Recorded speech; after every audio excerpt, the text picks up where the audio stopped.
About 30 years ago, Miss Maria Ward of Huntingdon, with only £7,000, had the good luck to captivate Sir Thomas Bertram of Mansfield Park, in the county of Northampton, and to be thereby raised to the rank of a baronet's lady, with all the comforts and consequences of an handsome house and large income.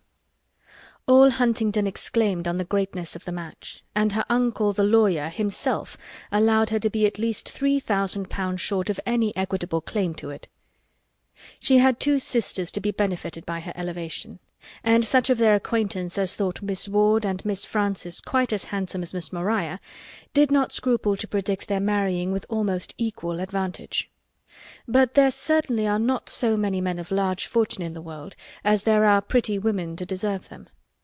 Miss Ward, at the end of half a dozen years, found herself obliged to be attached to the Reverend Mr. Norris, a friend of her brother-in-law, with scarcely any private fortune, and Miss Frances fared yet worse.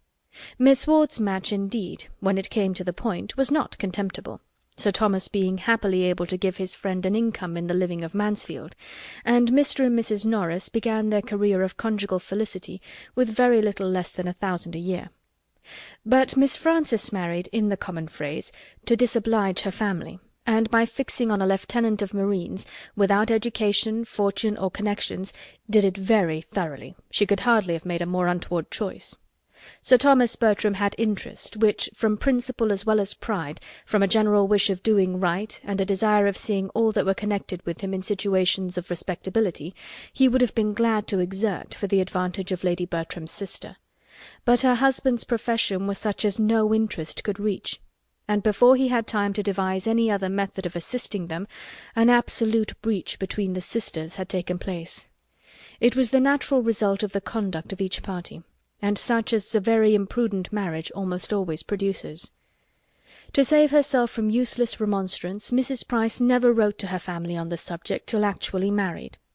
Lady Bertram, who was a woman of very tranquil feelings, and a temper remarkably easy and indolent, would have contented herself with merely giving up her sister, and thinking no more of the matter.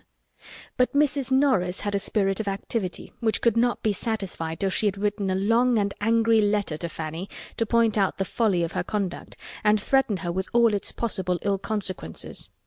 Mrs. Price in her turn was injured and angry, and an answer which comprehended each sister in its bitterness, and bestowed such very disrespectful reflections on the pride of Sir Thomas as Mrs. Norris could not possibly keep to herself, put an end to all intercourse between them for a considerable period. Their homes were so distant, and the circles in which they moved so distinct, as almost to preclude the means of ever hearing of each other's existence during the 11 following years, or at least to make it very wonderful to Sir Thomas that Mrs. Norris should ever have it in her power to tell them, as she now and then did in an angry voice, that Fanny had got another child. By the end of 11 years, however, Mrs. Price could no longer afford to cherish pride or resentment, or to lose one connection that might possibly assist her. A large and still increasing family, an husband disabled for active service, but not the less equal to company and good liquor, and a very small income to supply their wants, made her eager to regain the friends she had so carelessly sacrificed, and she addressed Lady Bertram in a letter which spoke so much contrition and despondence, such a superfluity of children, and such a want of almost everything else, as could not but dispose them all to a reconciliation. She was preparing for her 9th lying-in, and after bewailing the circumstance, and imploring their countenance as sponsors to the expected child, she could not conceal how important she felt they might be to the future maintenance of the 8 already in being. Her eldest was a boy of 10 years old, a fine-spirited fellow, who longed to be out in the world. But what could she do? Was there any chance of his being hereafter useful to Sir Thomas in the concerns of his West Indian property? No situation would be beneath him. Or what did Sir Thomas think of Woolwich? Or how could a boy be sent out to the East? The letter was not unproductive. It re-established peace and kindness. Sir Thomas sent friendly advice and professions, Lady Bertram dispatched money and baby linen, and Mrs. Norris wrote the letters. Such were its immediate effects, and within a 12-month a more important advantage to Mrs. Price resulted from it.